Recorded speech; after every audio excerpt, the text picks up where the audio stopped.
Vamos a estudiar la pelvis. La pelvis ósea. Sabemos que la pelvis ósea se forma por tres huesos. Este de acá, que es el hueso coxal, hay uno derecho y uno izquierdo, y también se forma por el sacro. Recordamos que existe una pelvis mayor que se encuentra acá superiormente y una pelvis menor acá inferiormente. La delimitación de ambas pelvis es a través de esta abertura pélvica superior, habrá una inferior, pero esta superior, que también la delimitamos con la línea terminal, nos divide esta pelvis mayor de la pelvis menor. Recordamos también que esta le llaman falsa y esta le llamamos pelvis verdadera. El hueso coxal lo estudiamos en el estudio de miembro inferior, pero revisábamos la configuración externa. Ahora repasamos la configuración interna, recordando que esta porción sería el ilium y este detalle anatómico sería la fosa del ilium. Recordamos que existe una cresta ilíaca que tiene un tubérculo en la parte terminando en la parte distal y tiene en la parte final una espina ilíaca antero superior y una espina ilíaca antero inferior. Recordamos que existe una estructura que se llama acetábulo, que es el que recibe la cadera, el hueso fémur, formando la articulación de la cadera, y vemos que en la parte interna tenemos el pubis, tenemos isquio, y existe una eminencia que es acá relacionada con el acetábulo, una eminencia iliopúbica a este nivel. Decimos que aquí tenemos la línea terminal. La línea terminal está formada por el promontorio del sacro, está formada por la línea arqueada del ilion y está formada por la línea pectínea. Todo esto se va delimitando y nos forma la línea terminal. Pero recuerden que la línea arqueada es un accidente del ilion.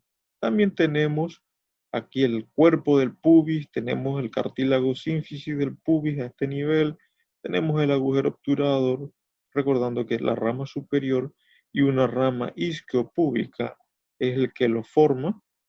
También tenemos en la parte posterior la espina ciática o isquiática.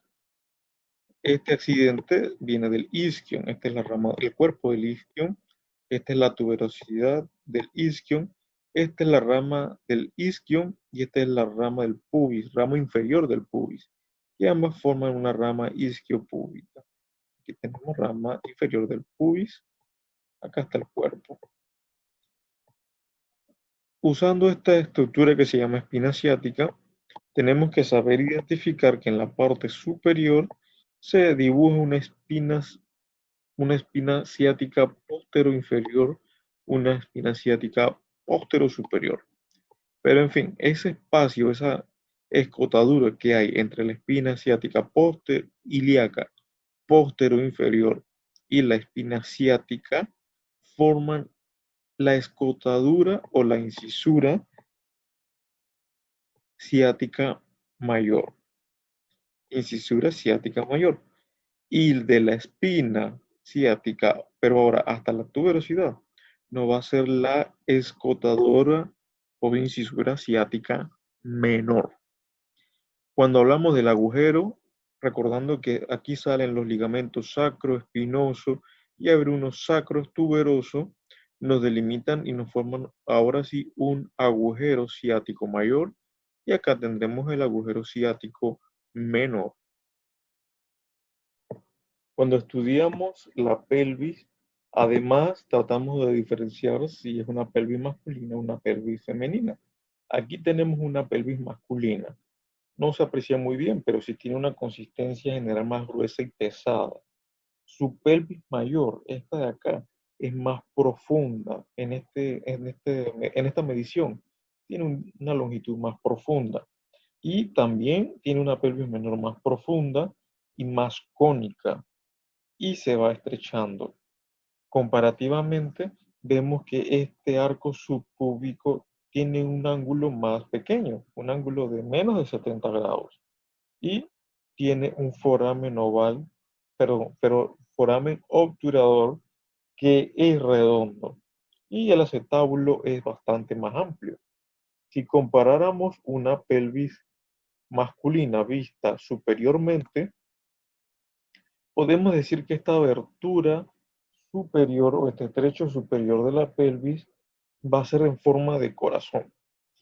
Va a ser mucho más estrecho si lo comparamos con una pelvis femenina. En la pelvis femenina hemos dicho que este ángulo subpubiano se nota francamente, es mucho más amplio. Tenemos un foramen obturador un poco más oval y tenemos el acetábulo más pequeño. Vemos que la profundidad de la pelvis mayor es más pequeña porque se ve como más ancho y tenemos la forma de la pelvis menor un poco más ancha y un poco profundo comparado con el otro, pero sí se ve francamente más ancho.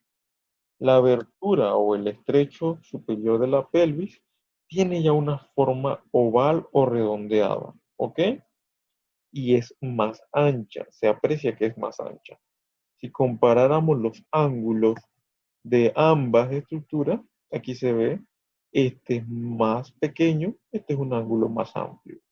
Menor de 70 grados, incluso mayor a 80 grados.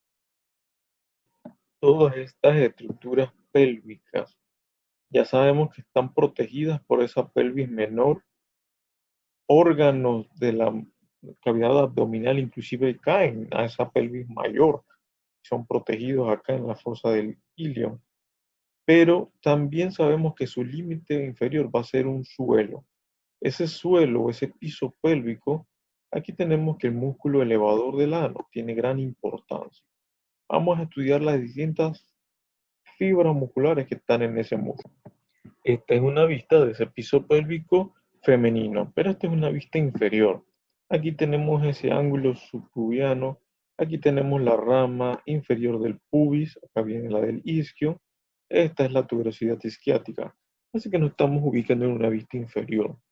Y vemos que este músculo elevador del ano tiene una fibra más anterior que se le llama esta es la vagina, perdón, parte puborectal, que es la más anterior, la puborectal. Luego tendremos una pubococcígea que pertenece al músculo elevador del ano. Y la última, la más posterior, vamos a tener la parte iliococcígea. Acá tenemos la espina ciática, tenemos el ligamento sacroespinoso llegando ahí y acá tendremos el músculo coccígeo. Todos estos músculos nos ayudan a formar el piso pélvico. Vemos que también está el cuerpo perineal a este nivel y aquí hay el hiato genital. Como estamos en una vista de los genitales femeninos, piso pélvico, una vista inferior de este diafragma pélvico femenino, aquí vemos la abertura de la vagina. Aquí vemos que la pared anterior y posterior están colapsadas. Tenemos la uretra femenina y aquí tenemos la arteria y la vena dorsal del clítoris llegando. Usemos esta imagen para ver que ese piso pélvico también en la parte más lateral, ese foramen obturador está ocluido, está tapado por el músculo obturador interno, en la parte interna hay una fascia obturatriz y se forma un canal, un conducto obturado, por donde vienen los vasos y nervios obturadores. Recordando esta parte, este es el recto, acá está la parte anterior, sínfisis del pubis, acá está la uretra, tanto femenina como masculina. Acá estará la vagina si se trata de una mujer, pues lo importante es saber que el primer fascículo que vamos a ver formará parte del músculo puborectal. Luego tendremos la porción pubococcígea del músculo elevador del ano y tendremos la parte iliococcígea, el músculo elevador del ano. Al final acá tendremos un músculo coccígeo y a este nivel tendremos ese arco tendinoso del músculo elevador del ano. Si aquí está la espina ciática, entonces este debe ser el agujero ciático mayor. Cuando llegue el músculo, el ligamento sacro espinoso. Y recordemos que aquí sale el músculo piriforme y por acá saldrá la arteria glútea superior. Visto en la parte inferior, luego de todas estas estructuras que estudiamos previamente, vamos a ver el perineo. Tenemos la parte más superficial, los músculos isquiocavernosos y el músculo bulbo esponjoso. Tendremos aquí este músculo transverso superficial del perineo y tendremos acá posteriormente el músculo esfínter anal externo. Aquí teníamos el cuerpo perineal, como habíamos visto previamente, esta fascia interna o inferior del diafragma urogenital, y esta estructura ya la reconocíamos, esa rama isquiopúbica, y acá hay un ligamento ano-coccigio, que nos fija acá el ano posteriormente con el coxis.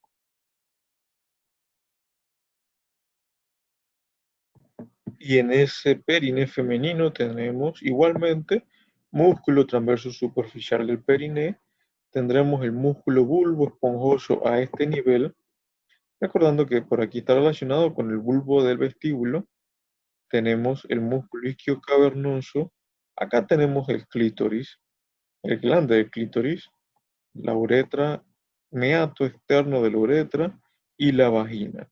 Este orificio es la vagina y estamos a este nivel en el vestíbulo de la vagina.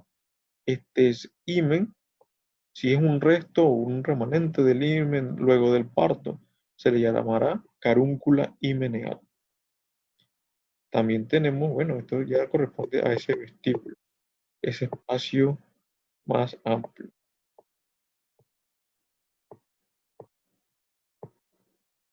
vestíbulo de la vagina, todo esto. Aquí también hay glándulas secretoras a este nivel, glándula de Bartolino o glándula de Skin. Esta es la membrana perineal, la fascia inferior del diafragma urogenital. Tenemos el